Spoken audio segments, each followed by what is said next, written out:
I yield myself such time as I may consume. Gentleman from Georgia is recognized. Mr. Speaker, this, I believe, is really a fraud. This is just a part of the cynical game that has been played to justify keeping this government shut. The proposed rate of $2.5 billion is the same amount provided in the House-passed MilCon VI bill earlier this summer, which passed 421 to 4. It's the same funding request leveled by the administration, and this CR does not touch or do anything for the remaining VA discretionary accounts. In fact, the CR fails to include $155 million for Veterans Benefit Management System. It fails to include $136 million for the Veterans Claims Intake Program. These two programs are vital to speeding up the claims process, yet they're not included. The Medical Research Account, not included. Construction, major and minor, not included. Office of the Secretary, including the Board of Veterans Appeals, $438 million, not included. The VA Office of Inspector General, $116 million, not included. The VA IT, $13.68 billion, not included. Grants to state veterans homes, to state cemeteries, the National Cemetery Administration, not included. On June 4th, we passed a full bill, a complete bill, a bipartisan bill, 421 to 4. Mr. Speaker, if this measure goes on to become law, which I doubt that it will, the majority of the federal government will still be shut down. For example, the Department of Defense will not have the material support needed to conduct training, to ensure the readiness for the forces at home. Regular training exercises, including large-scale training rotations, depend on equipment that is in proper working order, facilities that have been properly maintained, and supplies needed to support the soldiers, the sailors, Marines, and airmen in their training efforts.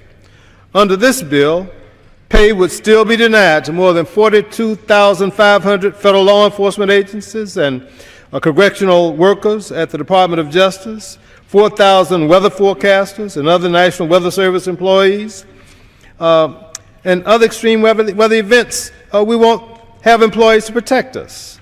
Mr. Speaker, as members of Congress, we don't have the luxury to pick and choose which parts of the federal government we want to fund. It's our responsibility under the Constitution to fund the entire federal government. Let me repeat, the entire federal government. So instead of playing games, let the House of Representatives vote on a clean Senate CR and end this shutdown very quickly. I'm disappointed. I'm downright disgusted. I truly resent the way that those on the other side of the aisle are trying to use veterans as pawns in this cynical game of government shutdown. All we have to do is pass a clean CR.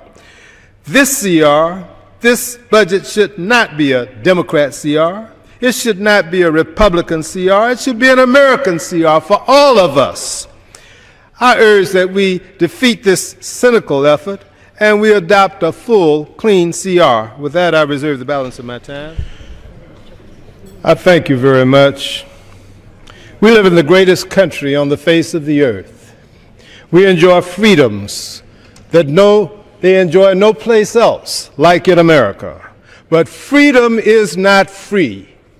The freedoms we enjoy were bought with a price, and that was the price of the men and women who sacrificed.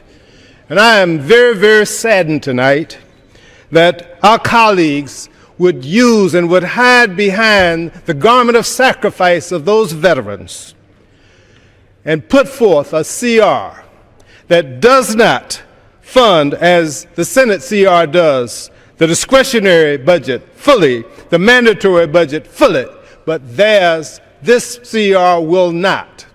I urge the defeat of it, and let's not allow them to hide behind the sacrifice of our veterans. Gentleman's time has expired. Gentleman from